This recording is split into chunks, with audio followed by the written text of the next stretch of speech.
Assalamualaikum warahmatullahi wabarakatuh. Shama harka fuuna kam jirtu hordoftoota maatii chaanaalii naatoo walloo jira jirtu bakka jirtanitti nageenyi kiyya kan kabajaaf jaalala tabbeen qaxxaamure sinaa dhaqqabu jecha hordoftoota kiyya kabajamoo bakka jiraatan bakka dhageessan isin baduu kiyyaaf dhiifama isiniin jedha.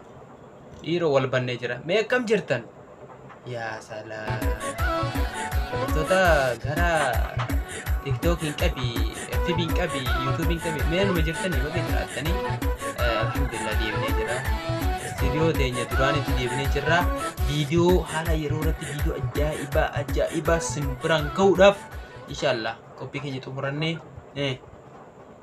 bifa quality bareedaatiin kan isin biraan geenyu ta'a guyyaan irraan inshallah viidiyoo keenya warreen haaraa taatan mana kanaaf like, share, comment godhuudhaan jalatti jajjabeessaa isinin jenna. Hordoftoota kee kabajamoo har'a immoo qeeroon walloodhaa jajjabaataatee jirti.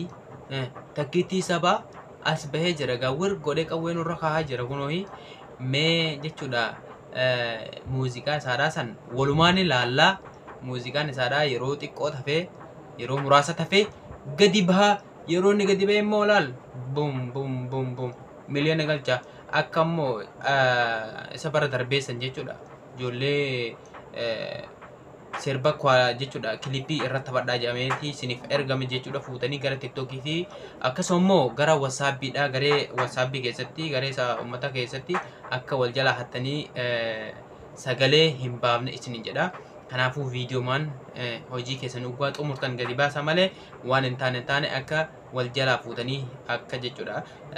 Akkuma duraan beekamu san jechuudha yeroo baay'ee maxxansaatti turan jechuudha. Fakkeenyaaf Maammee Sanfaa Maammee Sa'eedii kilipii kan osoo irratti hojjetamaa jiruuti. Viidiyoon audiyoon isaadhaa kan gadi bahee ni jira. Siniifuu akka akkas hin taane of eeggadhaa. Takkittii saba xiniqqaaqee godhi of eeggadhu isin jenna.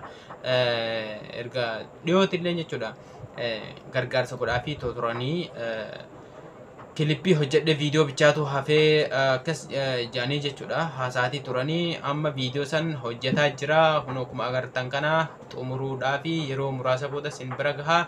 Kanaaf share godhaa waliif share godhaa isinin jedha.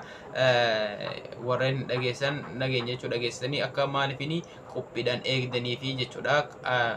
Maaliif jenna namoonni tokko inni hin baasuu itti dhiiseetii jira jechuu sunis ni jira. Saniifuu warra akkasiisaniif akka bira gahuuf share waliif godhaati wal hubachiisaa isinin jenna. Yeroo muraasa booda kan isin bira gahu ta'a jechuudha. Inni amma gara Finfinneetti hojjete gara Kamisee jira akkuma agartan jechuudha viidiyoo. Amma silaa gara FB TikTokii kana kan dhabaman beektani. Saniif simbira ni gahaa. Simbira fidee ni dhufaa.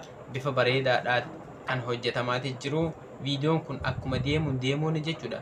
Viidiyoo ajaa'ibaa hojjetuu jirti ijoolleen. Kanaafuu isin immoo ijoollee jabeessaa hamleen kutachiisinaa. Kanaaf jajjabeessaa isinin jenna. Hordoftoota kee kabajamoo isa bichaa osoo hin taane jechuudha namoota hedduutu hojjetu jira. Akkasuma immoo yaa salaam irraa fadhee immoo Zeenuu maabsan beektanii mi bareedduu kamiisee kam jedhaa an baay'ee sirban dhaggeeffadhu bareedaa uummata. Saniifuu jechuudha isaallee gaafadheetu ture chaanaala kamirratti gallakkifta jeeni gaafadheeti ture inni akka liinkii isaadhaan ergeeti ture jechuudha. Saniifuu sirba gallakkisee jira sirba isaadhaa sanillee dhaqaa deemaatii ilaalaadhaa fi isinin jenna hordoftoota kiyya wal jajjabeessuu qabdan keessaa ijoolleen jechuudha gara walloodhaa sun ajandaa waan hin taane waliif baaftanii walirratti muudii qabatan san dhiisaatii wal jajjabeessaa isinin jenna.